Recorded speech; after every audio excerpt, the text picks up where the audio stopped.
Let's bring in Jonathan Turley. Been looking at this from the beginning. Professor, nice to have you on, and good morning to you. So I just want to remind viewers from a week ago, Weiss, the prosecutor out of Delaware, sent a letter to Jim Jordan. And he seemed to outline his defense in 4 different parts. You have seen that letter. Do you have questions about the letter, or do they satisfy you? And then I'll ask you specifically about 2. Well, no, there's nothing to be satisfied with because there's no answers in the letter. That is what Weiss is saying is, I was given this authority, but doesn't deal with the specific allegations of these whistleblowers. We have numerous witnesses, and other witnesses were named in these accounts, who were present at a meeting where Weiss allegedly said that he was not the final decision maker, that he had tried to become a special counsel, was denied, and they were also told that the charges were attempted in California and D.C., but rebuffed by those U.S. attorneys. That's in direct and irreconcilable conflict with what has been said by Attorney General Garland. What Weiss is saying is, I was given this authority, and so he's got to answer to these discrepancies. But the problem that Weiss has is that the case itself is just a glaring mountain of contradiction. I mean, the Justice Department seemed to let the statute of limitations run. And some of us wrote columns before that date and said, why are you doing this? The statute's about to run. These whistleblowers are saying that it did appear to be intentional, that there was an agreement that more serious charges could be brought against Hunter, and those were scuttled.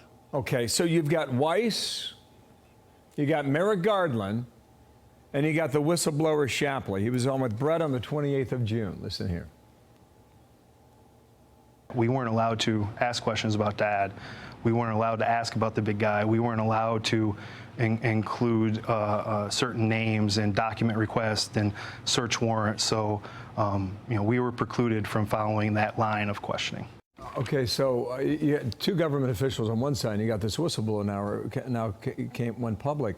Weiss said, I've been granted ultimate authority over this matter, including responsibility for deciding where and when and whether to file charges. And I guess, Professor, to you, who's lying?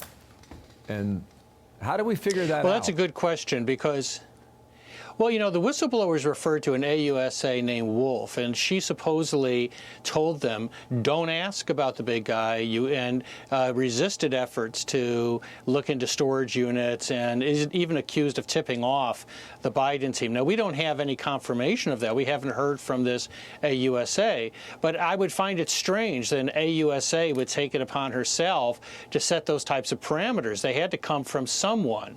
And so Congress has every reason to get the answers here. Weiss didn't answer them, and so they need to force those answers. Okay. Now, he just missed this deadline. I think Congress is going to give him a little bit of time, but Congress is not going away. These questions need to be answered. It could not be more serious in terms of what's being alleged here. It's a deprivation, a total abridgment of the rule of law, if these allegations are true. Last question then. Hunter Biden's in court at the end of July, right? I think it's July 26th. I'm not sure the date.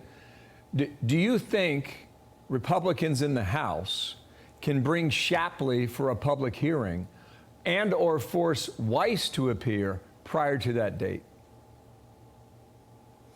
Well, the question on the whistleblowers, I think, is yes, they probably can bring the whistleblowers in. The Department of Justice is going to resist. They're going to keep on saying it's an ongoing investigation, which is highly ironic because they extended this investigation so long, they ran out of time. So the statute of limitations ran on some of these crimes. And now they're doing it again, saying, well, it's ongoing, give us some more time. But after that plea comes down, it's going to get harder and harder to convince a court because the Congress is investigating them. It's not trying to relitigate this case. It's investigating the FBI. It's investigating the IRS. It's investigating the Biden administration. No, it's a bigger deal.